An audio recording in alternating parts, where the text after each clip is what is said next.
Praise the lord. డైకర్ evangelism ఇండియాకి మరొకసారి స్వాగతము. మోదీ గారికి క్రైస్తవులతో ఎప్పటి నుండో ఎన్నో మంచిగా రిలేషన్స్ ఉన్నాయి అని ఒక మీటింగ్ లో, ఒక క్రిస్టియన్ మీటింగ్ లో మాట్లాడడం అనేది జరిగింది. ఒక్కసారి ఈ వీడియో మీరు చూడండి. మోదీ గారు చెప్తున్న మాట, క్రైస్తవులతో నాకు ఒక మంచి సంబంధం కలిగి ఉన్నారు. నాకు ఇప్పటి నుంచి కాదు, ఎప్పటి నుంచో నాకు క్రైస్తవులతో ఒక మంచి సత్సంబంధం ఉంది అని చెప్తున్నారు.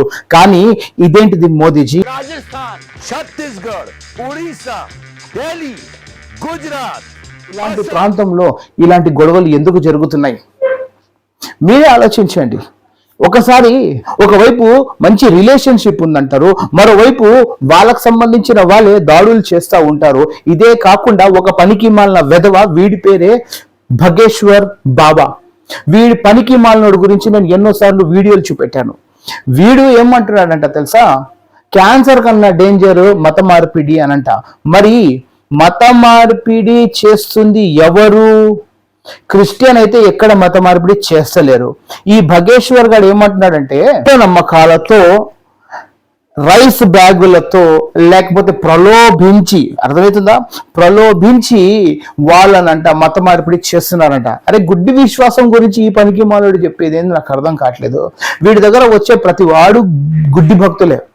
మన క్రైస్తవులకు అంటారు కదా, దయ్యాలని గుర్తున్నట్టు కొంతమంది ఉన్నారు, దయ్యాలు తీస్తున్నట్టు ఓవర్ యాక్షన్లు చేస్తూ ఉంటారు, చూసినారా? అలాంటి దాంట్లో ఈ భగేశ్వర్ బాబా పీక్ స్టేజ్ లో ఉన్నాడు. అసలు వీడికున్నంత ఎలివేషన్ ప్రస్తుతానికి భారతదేశంలో ఎవరికి లేదు. ఎందుకు అనంటే, ఈ భగేశ్వర్ బాబా దగ్గర వీడు ఉన్నాడు, యవ్వనస్తుడు, తిప్పి కొడితే 30 సంవత్సరాలు కూడా ఉండదు వీనికి. వీడి దగ్గర పెద్ద పెద్ద రాజకీయాలు వచ్చి కాలు మొక్కిపోతారండి. అర్థమవుతుందా? వీడికున్న హవా అది, వీడికి ఇచ్చిన ఎలివేషన్ అలా. వీడు యాక్చువల్గా సోషల్ మీడియా స్టార్ ఒక విధంగా చెప్పాలి అని అంటే. ఇలాంటి వాడు మత మార్పిడి గురించి మాట్లాడుతున్నాడు. మత మార్పిడి చేస్తుంది ఎవరు? మత మార్పిడి పేరు మీద క్రైస్తవులను, ముస్లింలను ఇరికించిన ఇలాంటి పనికి మాలినోడు ఛత్తీస్గఢ్ లో పోయి ఇలాంటి స్టేట్మెంట్ ఇస్తున్నాడు. ఛత్తీస్గఢ్ లో వీడు ఇచ్చిన స్టేట్మెంట్ తర్వాత ఛత్తీస్గఢ్ లో జరుగుతున్న ఇష్యూ ఎంత దారుణంగా ఉందో మీరు ఎక్స్పెక్ట్ చేయలేరు. ఛత్తీస్గఢ్ లో ఇప్పుడు క్రిస్టియన్స్ కి కంప్లీట్ గా అగేన్స్ట్ అయిపోయారనండి. మీకు తెలుసా? ఒక వర్గంలోనే 2 వ్యక్తులు కొట్లాడుకుంటున్నారు. ఇంట్లోనే అన్నా తమ్ములు వేరే వేరే వర్గానికి సంబంధించిన వాళ్ళు ఉంటే వాళ్ళ ఇంట్లో కూడా భయంకరమైన గొడవలు ఇలాంటి వాళ్ళు సృష్టించారు ఆ ఇంట్లో. मतांतरण और धर्मांतरण है, इसके लिए समस्त सनातनी और हिंदू परंपरा के लोग कार्य कर रहे हैं, हम भी करेंगे। वह एकजुटता जब तक धर्मांतरण के 3 कारण हैं: अशिक्षा, अंधविश्वास, आर्थिक तंगी। तो जो समृद्ध हिंदू हैं उन्हें तीनों सिद्धांतों से हिंदुओं को पुष्ट करना पड़ेगा। రాజకీయం కేవలం చూస్తా ఉన్నారు, రాజకీయ నాయకులు చూస్తా ఉన్నారు. డబుల్ ఇంజన్ సర్కార్ ఎక్కడైతే ఉంటుందో ఒకవైపు చర్చిలో కనిపిస్తారు, మరోవైపు చర్చ్ బయట ఇలాంటి ధ్వంసం చేస్తున్న వీడియోలు కంటిన్యూగా కనిపిస్తూ ఉంటాయి.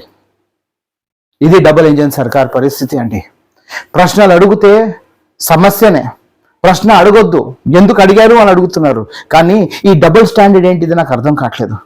ఫ్రెండ్స్, ఈ భగేశ్వర్ బాబా వీడు ఒక పెద్ద ఫ్రాడ్ గాడని అందరికీ తెలుసు. ఆయన కూడా వాని దగ్గరికి వెళ్తారు. కారణం ఏంటిదంటే వాడి దగ్గర ఓట్ బ్యాంక్ ఉంది కాబట్టి. వాడు ఒక సిటీని తయారు చేసాడు మధ్యప్రదేశ్లో. ఆ సిటీలో కేవలం హిందువులు మాత్రమే ఉండాలంట, ఏ ముస్లిం, ఏ క్రిస్టియన్ ఉండొద్దంట. సరే, మంచిదే, ఎట్లైనా తీసి పడేసిండు. ఇలాంటి వాడికి దేవుడు ఎలాంటి శిక్షిస్తాడో రాబోయే రోజుల్లో మీరే చూస్తూ ఉంటారండి. ఇదే కాకుండా మోదీ గారు ఒకవైపు చర్చిలో ఉంటారు, మరోవైపు బయట ఇలాంటి గొడవలు జరుగుతూ ఉంటే దీన్ని చూసి మీడియా వాళ్ళకే బాధ అనిపించి వాళ్ళే, అరే మత మార్పిడి పక్కన పెడదాం కాసేపు, క్రైస్తవుల పైన ఇంత అత్యాచారం ఏందని ఈసారి నేషనల్ మీడియాలో, ముఖ్యంగా ఈ ఇండియా టుడే కానీ లేకపోతే టీవీ 24 కానీ, ఈ మధ్యలో ఏదైతే మోదీ గారికి ఇష్టమైన ఛానల్ ఏదైతే ఆజ్ తక్ ఉందో ఆ ఛానల్లో కూడా క్రిస్టియన్స్ పైన జరుగుతున్న హింస గురించి చూపెడుతున్నారు. ఈవెన్ ఎవడైతే అర్నబ్ గోస్వామి అనే వ్యక్తి ఉన్నాడో వీడు ఎప్పుడు చూసినా బీజేపీకి సపోర్టివ్ గా మాట్లాడేవాడు, ఇప్పుడు బీజేపీకి ప్రశ్నలు అడగడం ప్రారంభమయ్యాడు.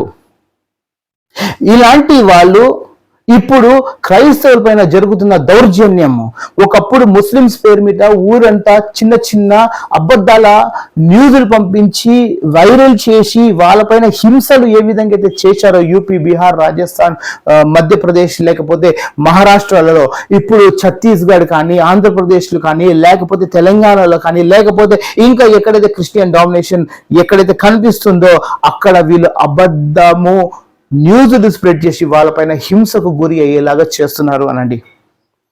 ఎంత దారుణం. ఇవన్నీ చూసి కాంగ్రెస్ ఎంపీ శశి థరూర్ గారు కూడా బాధపడుతూ తన మాట మాట్లాడారు. Order enforcement. If they go after the people who do this, those who make inflammatory speeches which are openly on record and reported by the media, those could be prosecuted under existing hate speech laws. Those who conduct acts of violence, intimidation, there is a video of a woman assaulting a blind girl in Chhattisgarh. There is another set of evidence about these carolers in Palakkad. Wherever there is evidence, immediately arrest the perpetrators, prosecute them. Let them suffer in jail at Christmas time while judges are on holiday, so they learn the lesson of not committing acts of violence. కదా friends, ఒకటి గుర్తుపెట్టుకోండి, Santa ఇది క్రైస్తవునికి ఏమాత్రం సంబంధం లేదు. కాకపోతే దీనికి ఒక ట్రెడిషన్ లాగా ఫాలో చేసుకుంటా వీళ్ళు ముందుకు వెళ్తున్నారు. బట్ ఆ ట్రెడిషన్ అంటే క్రిస్టియానిటీ అనేది ప్రతి వానికి గుర్తవుతుంది. వీళ్ళు క్రైస్తవుల గురించి ఇంతగానం మన ఇండియాలో ఉన్న మైనారిటీస్ పైన చేస్తున్నారు కదా, ఇదే వేరే దేశంలో అక్కడ ఉన్న మైనారిటీస్ అయిన మన హైందవులకు చేస్తే రచ్చ రచ్చ చేస్తారు కదా, అప్పుడు ఎక్కడ లేని దేశభక్తి పుడుతుంది. మన భారతదేశంలో ఉన్న మనం ఇక్కడ నివాసులము, మనమే క్రీస్తుని అంగీకరించుకొని మనం వేరే ఆరిజిన్ నుంచి లేం కదా, మన భారతదేశం ఈ మట్టిలోనే పుట్టాం కదా, ఈ మట్టిలో ఉన్నవాడు ఏ మతాన్నైనా స్వీకరించగలుగుతాడని రాజ్యాంగం ఇచ్చిన హక్కే కదా. మరి ఇది విదేశీయులైతే కాము కదా, వేరే దేశం నుంచి అయితే ఇక్కడ బతుకుతలేము కదా. మనం అందరము మన దేశంలో మనమే పుట్టినాము, మన దేశంలో మనం పెరుగుతున్నాము, ఎదుగుతున్నాము, మన భాష మాట్లాడుతున్నాము. మన పైన ఇంత క్రూరత్వము. వేరే దేశంలో వాళ్ళ దేశంలో పోయి వాళ్ళకు వ్యతిరేకమైన మతాన్ని అక్కడ సృష్టిస్తూ వాళ్ళకు వ్యతిరేకమైన పనులన్నీ చేసినా కూడా ఆ దేశం ఏం మాట్లాడతలేదండి.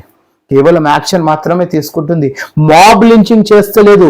గుంపులు కూడి వచ్చి తన్నడం, కొట్టడము, వాళ్ళను దానికి ఏంటారు హింసించడం, వాళ్ళ చర్చిని తగలబెట్టడం అనేది ఎక్కడ చేస్తలేదు. కానీ మన భారతదేశంలో చేస్తున్నారు. ఫ్రెండ్స్, మీరేమంటారు ఫ్రెండ్స్? ఆలోచించండి. ఒకవైపు మోదీ గారు చర్చిలో మాట్లాడడం, మరోవైపు బయట వీళ్ళు చేసే గుండాయిజం. మీరేమంటారు? కామెంట్స్ ద్వారా తెలియజేయండి. God bless you all. Have a great day. Hypocrisy की भी सीमा होती है.